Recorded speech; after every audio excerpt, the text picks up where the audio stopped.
Okay, shall we start? You guys are ready with your pen and paper and all?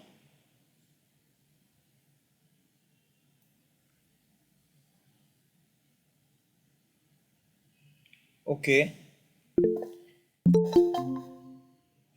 okay. So let me start with a concern that I raised previous class.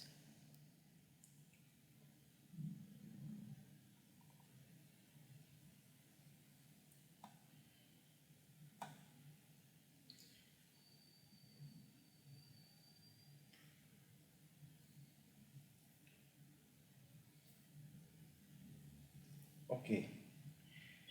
You guys are able to see the problem, right? Yes, yes. Okay.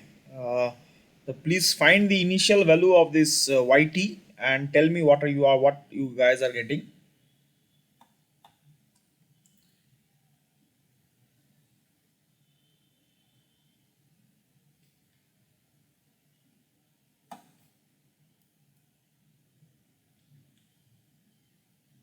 Server,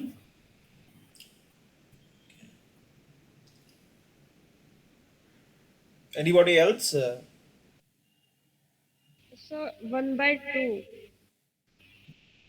1/2. Okay.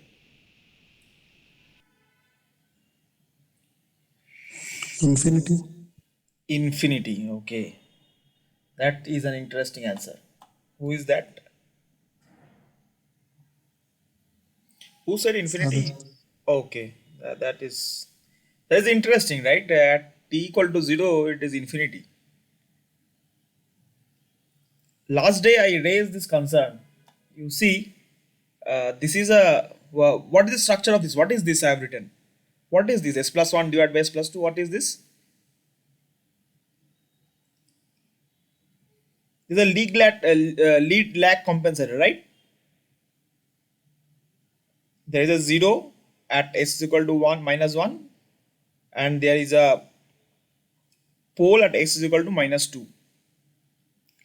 And the problem that I told previous day, you couldn't appreciate the problem because that day by applying initial value theorem you got the answer. Today, while solving this sum, you would appreciate why I was saying what I was saying the previous day. Yeah, actually, you see, final when is final value theorem not applicable? Anubhav, Navkirti, Shahadat, anyone?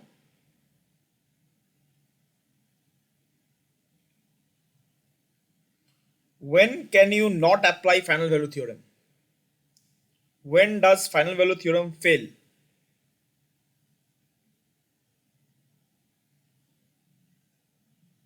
Anubhav, Yes, sir. when does final value theorem fail? Unstable systems. Correct. When there is a pole on the right hand side of the S plane, final value theorem will not work. So, and what is the case with initial value theorem? Is it applicable everywhere?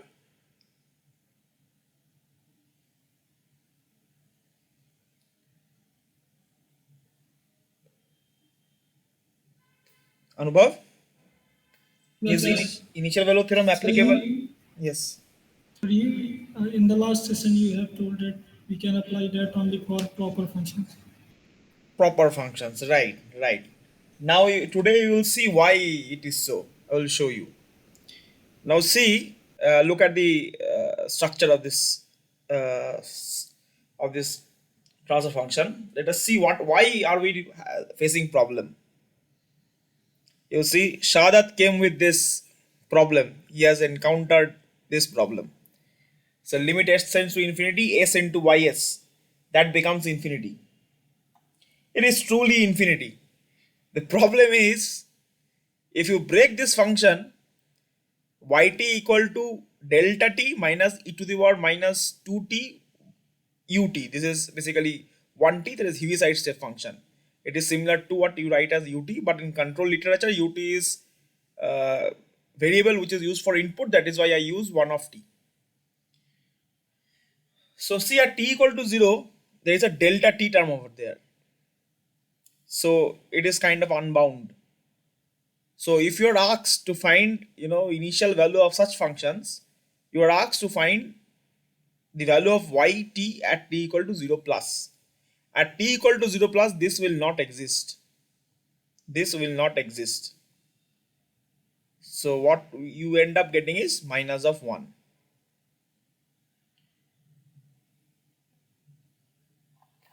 This is a sum you should, yeah, this is an example you should keep in mind, because a similar sum I illustrated the other day.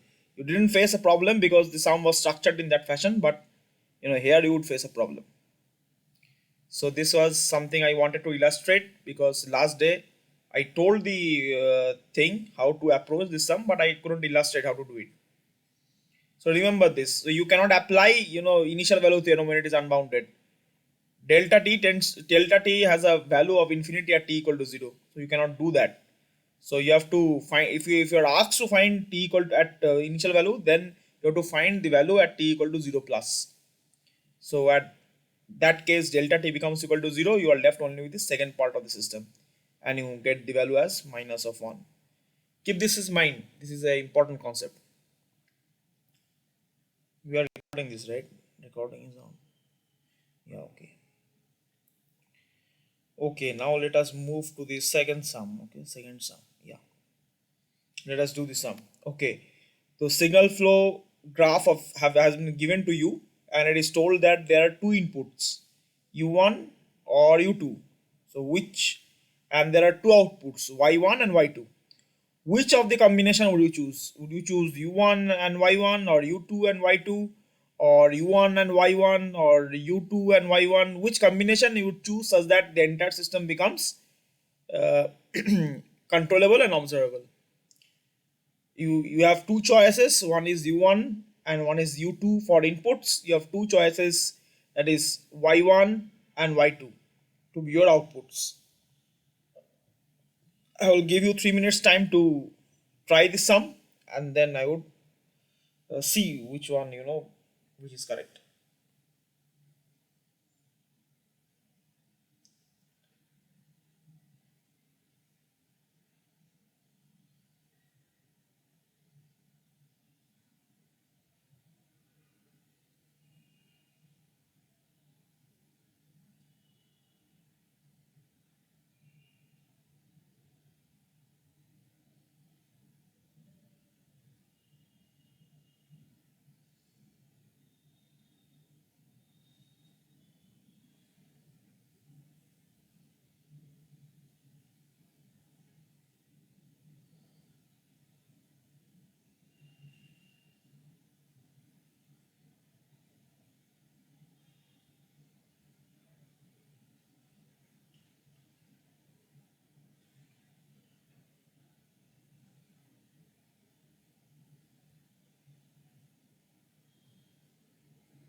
Anyone with the answer yet? D. D. Okay. Okay. Anybody else?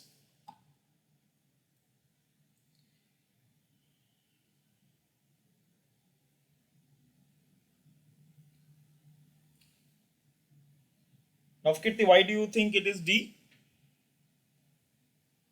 So because U2 is so because of the way arrows are at U2 and Y2, I just thought it to be this. Okay. Okay. Yeah, I mean the arrows are given in such a fashion, you see, because y2 will have information about x2 and x1, and then if I take u1 as the input, then it is going to the bottom portion as well as the top portion. So it feels like if I take u1 and y2, it would be controllable and observable from. I mean, if you look at the output y2, it would be observable because it contains information about x2 and x1, and it seems as if if I control this u1, then I can control both of these. This is what our intuition says, but is it true? That is the question. I mean, it is a gate examination. Okay, so you need to verify your intuition. Okay, it's already 3 minutes, maybe it's 4 minutes. So let us go ahead with the solution. It is not, the answer is incorrect, it is not the right answer. So as I told you, intuitively you will feel that if I choose u1 as my input and as y2 as my output, then it would be controllable and observable. But it is not so. You cannot jump to a conclusion just by looking at the direction of the arrows. You have to work out something. It's a 2 mark question. It's a lengthy question. So first, what we will do is we will write the state space equation from the signal flow graph. So you see this is x1. So this is the integrator over here. So this point must be x1 dot. So x1 dot is equal to 5 of x1 plus u1 minus of 2 into x2. That is what I've written over here. The first equation. Now look at x2 dot. So this is x2. I integrated before it. So this is x2 dot. This point is x2 dot. So what is x2 dot? x2 dot equal to 2 into x1 plus u1 plus u2 plus x2. You see, this is what the equation I've written over here. Similarly, y1 we have x1 and y2 we have x1 minus of x2. Okay. Okay, please ignore this. There's some mistake over here. Leave it. Okay, just give me a minute. Just give me a minute.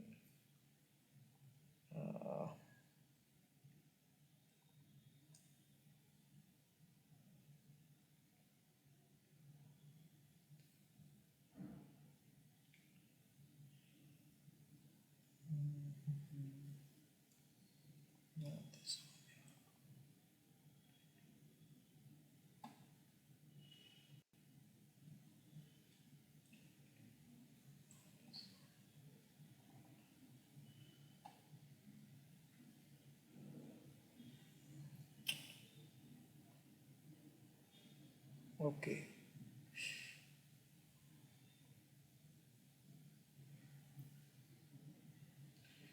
Okay. So now, yeah. So if you write the equations, what we have is y1 is equal to x1 and y2 equal to x1 minus x2, as I have seen over here. Y2 equal to x1 minus of x2. So if we write in the matrix form, you will get the set of equations as shown in this figure. Okay, yt equal to, so y1 is the upper element, that is equal to x1, and the lower element, that is y2, that will be x1 minus of x2. Similarly over here, what we have, 5 into x1 minus 2 into x2 plus u1. So there is element 0 over here, so u2 becomes equal to 0. So this is the set of equations that you get. Okay, now just like Navkirti has thought or anybody else would have thought, let us see whether our intuition is correct or not. So what I have done is I have taken y2 as my output and u2 I have put 0, that is I have considered u1 as my input, and I've written the set of equations. So in that case, what would happen? I am setting u2 equal to 0. So the lower row would go to 0. So only we have, sorry, the first column would remain. This column would go to 0 because this is associated with u2. So I am putting u2 equal to 0. That means this column is gone. So I am left with 1 and 1 of u1. Similarly, I have told that y2 is the only output. So the lower element will be gone. So I am left with not the lower element. What is the u2 is the only. So the lower element is only there. Y1 is gone. So the upper row is gone. So you have 1, minus 1, x1 and x2. So because y2 we had was x1 minus x2. So from there you write your set of equations. Now what you have to do, you have to check whether this what you have got is controllable or not. So for that we have to make the controllability matrix. So how to make a controllability matrix, that is already known to you. So we have a matrix as this one, that is 5, minus 2, 2 and 1. B matrix we have 1 and 1 over here, and C matrix, that is 1 minus 1. So let us now form the controllability matrix. That is, the first column of the controllability matrix will be the B matrix, that is 1 and 1. Now we have to go through this operation A into B, that is this matrix multiplied by this matrix, and you would get a column matrix. So what is that column matrix? Column matrix is this 3 and 3. So you see this, the rank of this matrix is 1, because if you divide this 3 by 3 and subtract it from the first column, you would get 0 column over here. Or the other way you can check is you can check the determinant of the matrix. The determinant of the matrix is 0. If the determinant is 0, that means it is not, I mean, the order of the system is not equal to the rank of the system. The rank of the system over here is 1, whereas the order is 2. So it is not controllable. Similarly, we would form the observability matrix, that is the C matrix and CA. You have to conduct this operation C into A, and you will get that observability matrix as 1 minus 1, 3 minus 3. This again you will see that the rank is 1. It is not equal to 2, which is the order of the system. So it is neither observable nor controllable. So whatever our intuition was saying was totally incorrect. So do not always trust your intuitions. You have to know the cracks where where your intuition will fail, where the theory that that your mind has would fail. That is where the year comes in. So now we will check the other case. That is, we would take u2 as my input and y1 as the only output. So that is the only case I have. These are exactly the two cases. The options are 4, but exactly these are the two cases that you have. So if I set u1 equal to 0, that is my only input is u2 and y1 is my only output. In such a case, you have the set of equations as shown on the screen.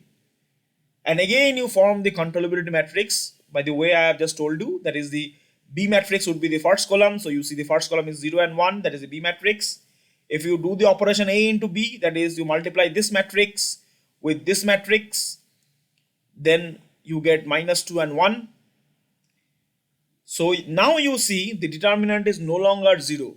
So the rank of this controllability matrix is now equal to 2, which is equal to the order of the system.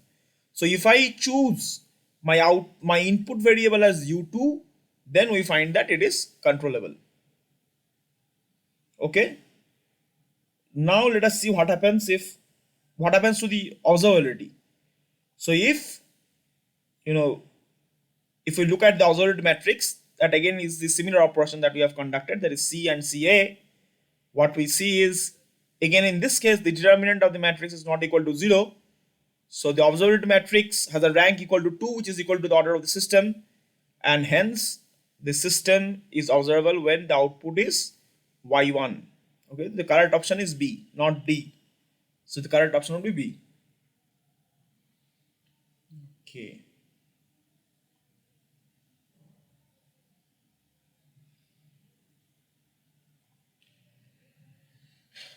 Okay, so let us go for the second sum.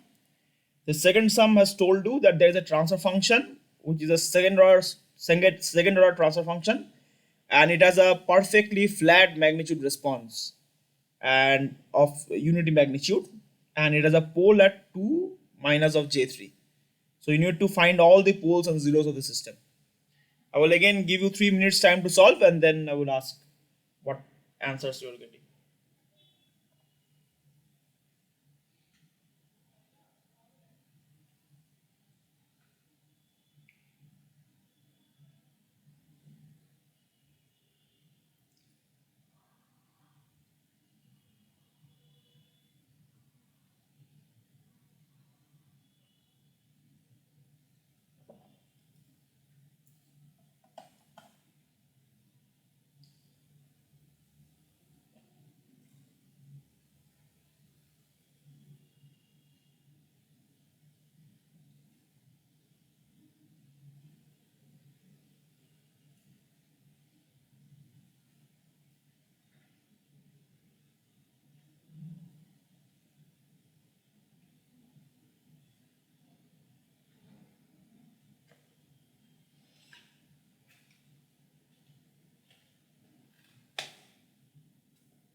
Anybody with the answer yet?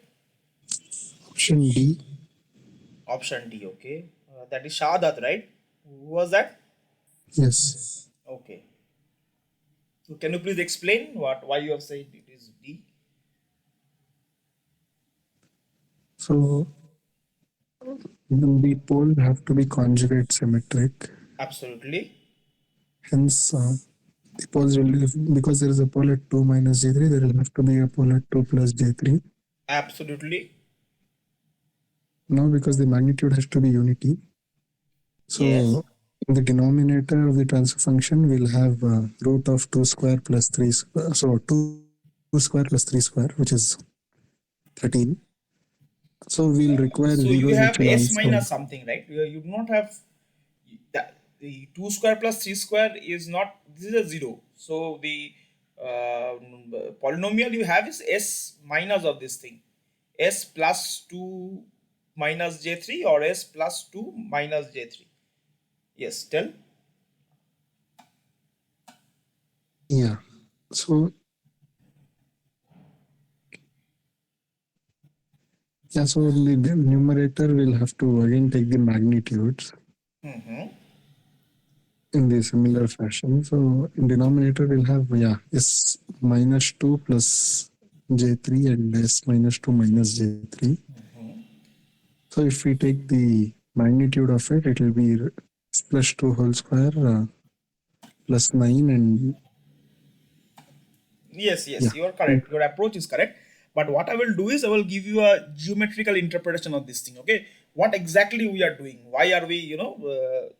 I can understand it is very obvious, but I will try and give a bit of a geometrical interpretation. This would help you in understanding Nyquist plot. Nyquist plot, we do something similar to this, but not this actually, but something you understand it better. The reason I am saying is, so you have already mentioned that we have one pole at 2 minus 3j. So as the conjugate, as a complex pole, and complex pole exists in conjugate pairs, so there will be another pole at 2 plus 3j. Correct, absolutely correct. Now what about zeros? Okay, so we do not know about numerator polynomial as of now. So you see why when we find the frequency response of a system, how do you replace s? What do you replace s with? J Shadat? omega. J omega, right, right. Why do you replace s with j omega? That's the definition. No, it is Definition is no, no. S is equal to. s we define as rho plus j omega. But whenever you are finding finding the frequency response, finding magnitude or angle, you just replace s with j omega. Why do you do that? Frequency response is the output to sinusoidal input. And Correct. Correct. Because while experimentally finding frequency response, we input that with sinusoidal excitations. It has a fixed frequency, but no decaying factor. It is a purely sinusoidal signal with no decaying factor. So the rho term s is equal to rho plus j omega that we say, the rho term equal to 0 while we are exciting system. We are replacing the frequency of what we are exciting with. Okay. So now see, so you have said that s equal to j omega. So s equal to j omega may be any point on this line, imaginary s, right? Imaginary s is j omega, correct? yes, Okay. So what is s minus p1?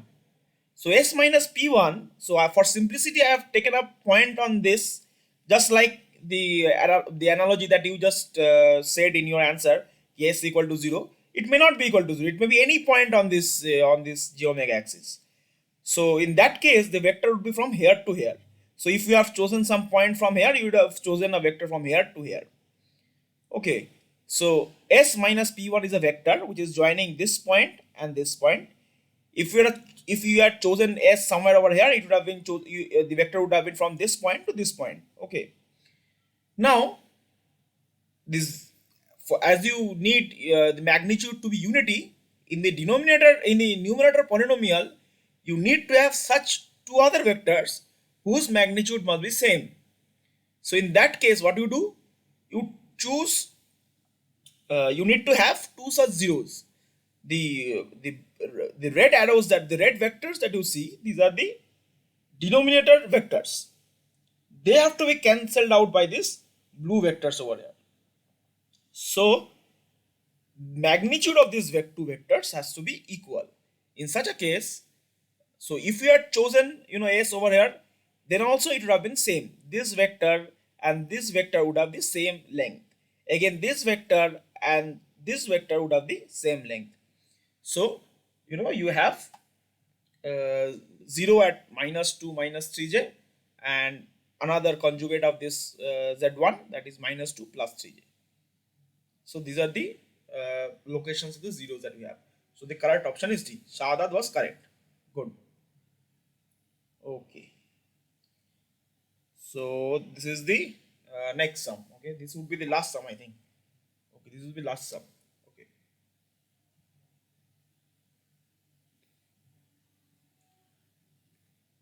I would again give you 3-4 minutes to solve, and then you can. This is a pretty easy and straightforward sum. Just tell you.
Anybody with the answer yet?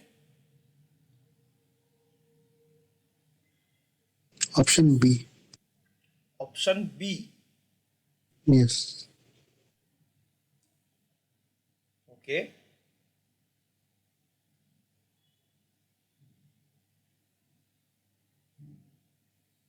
Anybody else?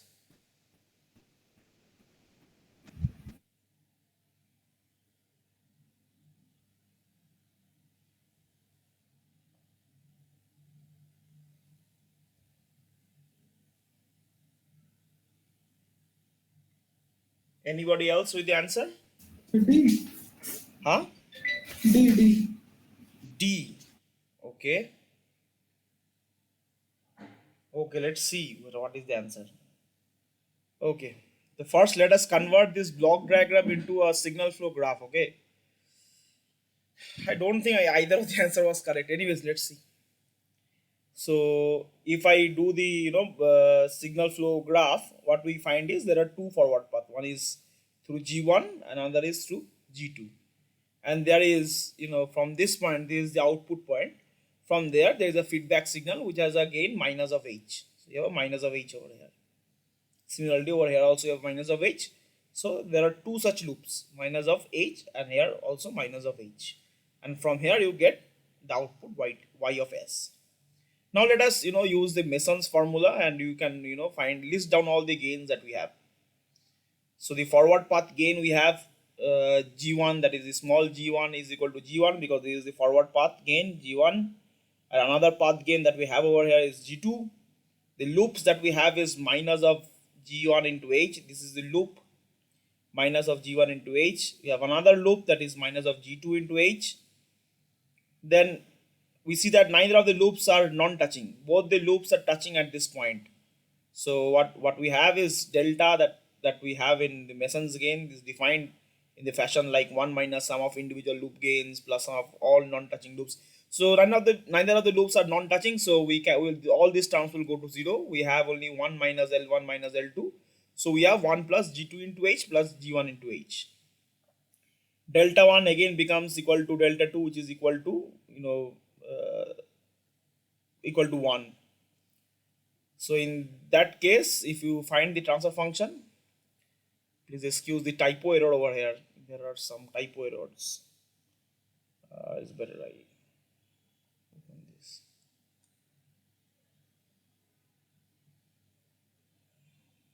Okay. Just a minute. Yeah. So we have delta 1, which becomes equal to delta 2, which is actually 1 minus sum of individual loops, which is not touching G1, as both the loops are touching at this point.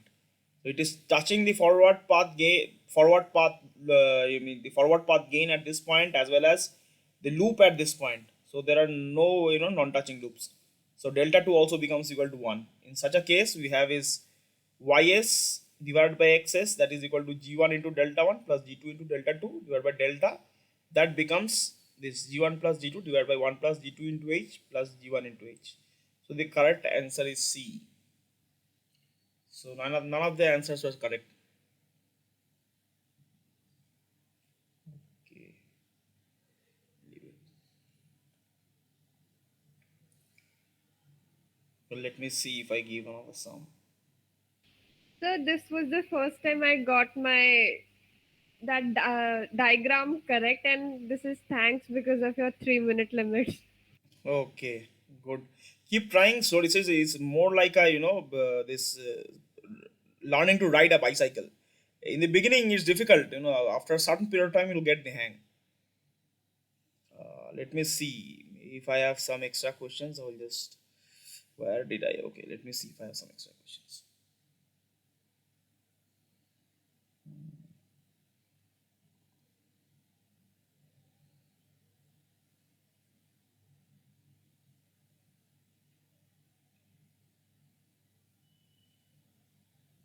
No, this is the same question.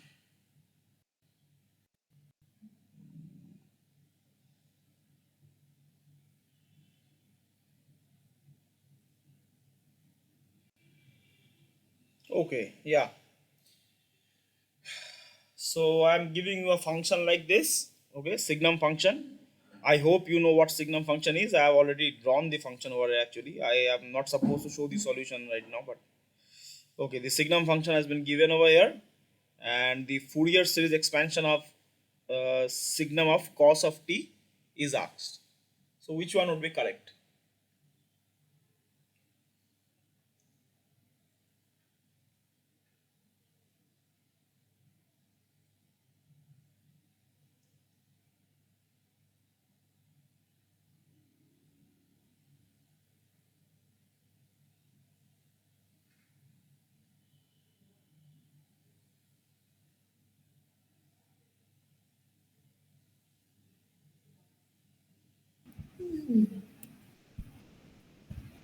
Yes, sir.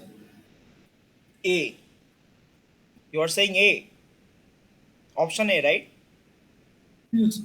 Okay. Anybody else? So why are you saying A, Anubhav? Odd way, Yes. odd, odd nature है. Odd nature है. Okay, और कुछ नहीं है, सिर्फ odd nature ही है. Not half wave symmetry. Okay.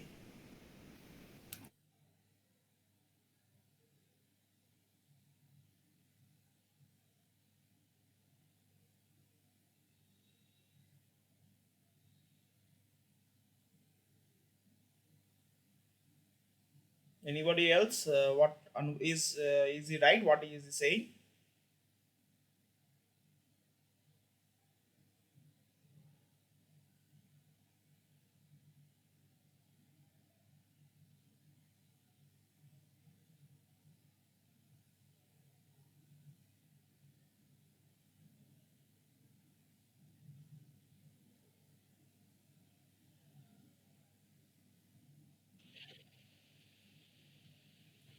Sir, I'm only sure about sine terms, not about harmonic.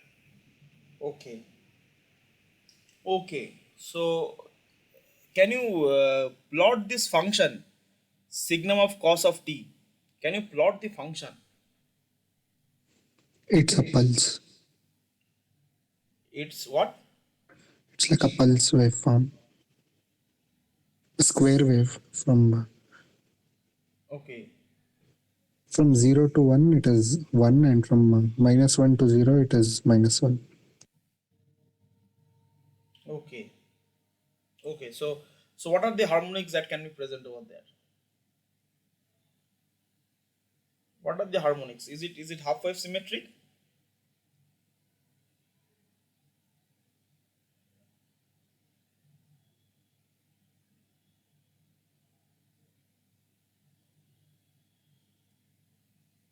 Yes, sir. It has half wave symmetry.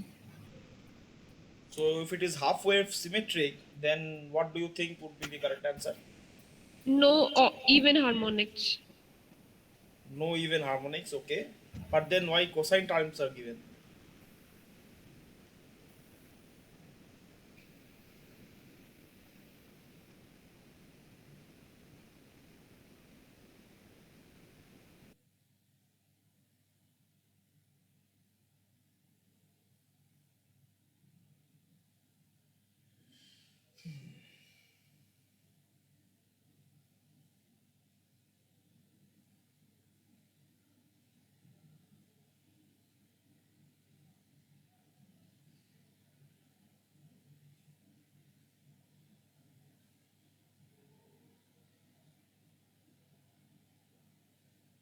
B, sir.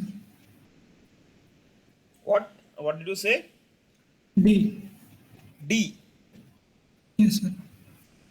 Okay.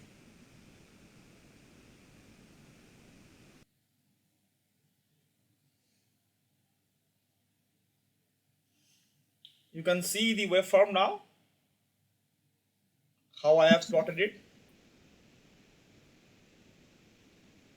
For the range where cosine is positive, it would be plus of 1. Range where cosine becomes negative, it becomes negative.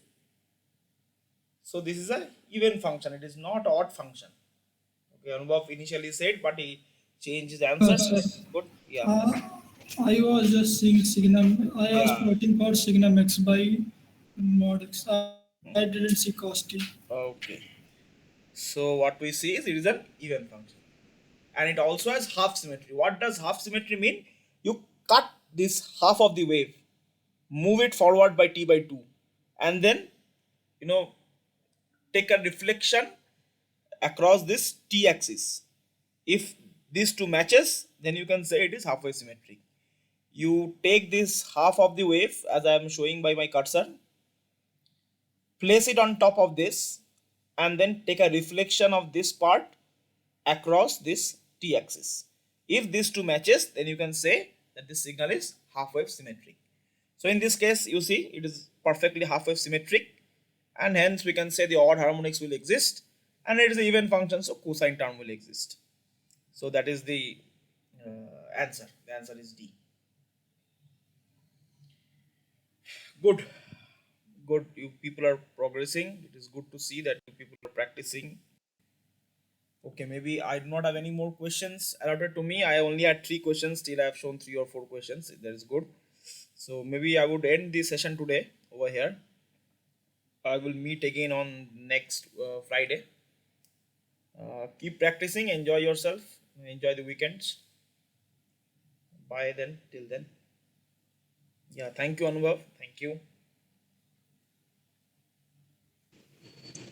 I have one question. Yes. Yes. Yes. So in the last problem, right? Yes. Because it is signum of cos of t, won't Yes. cos of t be its domain? Cos of t is what? Shouldn't Yes. cos of t be its domain? Cos of t is the argument that I am passing. Yeah, so its range should be the domain of the Absolutely. signum Yes. function, right? Yes. So if that is the case, then the whole function will not vary with respect to t, but it will vary with respect to the range of signum of t, right? Sorry, the range of cos of t. Yes. But what are you trying to imply? I am not getting exactly. So I'm implying that the domain of the final function will only be from -1 to 1. Yes, that is what is happening over here. That is -1 to 1. The purple curve that you see, that is the domain of the function. That is minus And 1 or plus 1. that is the range, right? That is the range. Yes, that is the range. No, I am talking about the domain of it. So The its domain domain is will be this. The domain is the red portion would be its domain. correct. So that varies from -1 to 1, right? So that should be the domain, right? Yes, yes. And in that case, the final function will only be from -1 to 1, right? Yeah, but it will only show you this, the show you one cycle of this car, right? That will only show you one cycle of this entire car.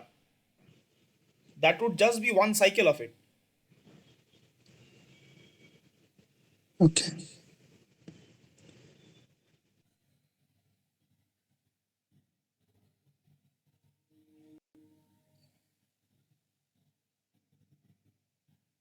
Okay.